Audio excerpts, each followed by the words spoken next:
Bonjour et bienvenue sur Info Ferro.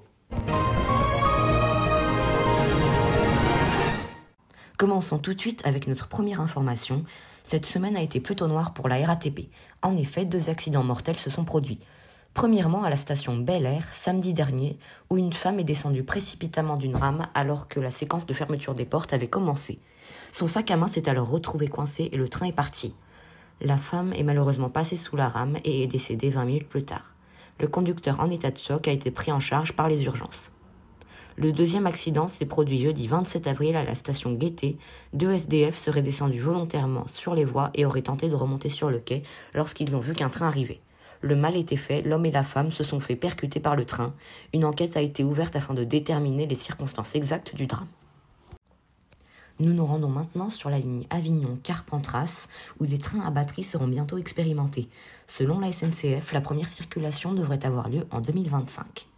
Plutôt que d'électrifier la ligne, l'entreprise propose des trains à batterie, ce qui serait possible car la ligne ne présente pas trop de dénivelé et n'est pas excessivement longue.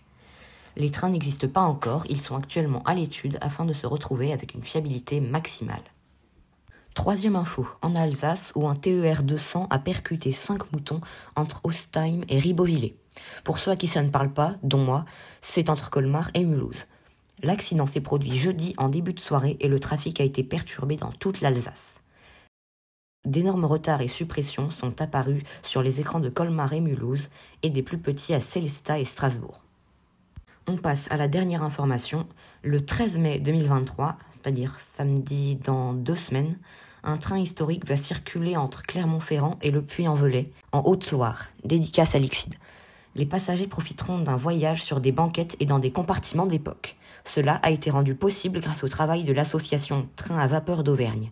Un aller-retour avec ambiance aujourd'hui disparue, il desservira plusieurs gares dont Vic-le-Comte, Issoire, Arvent, Brioude et Saint-Georges d'Aurac. Départ de Clermont à 8h38, vous avez jusqu'au 2 mai pour réserver, pour ceux à qui c'est possible.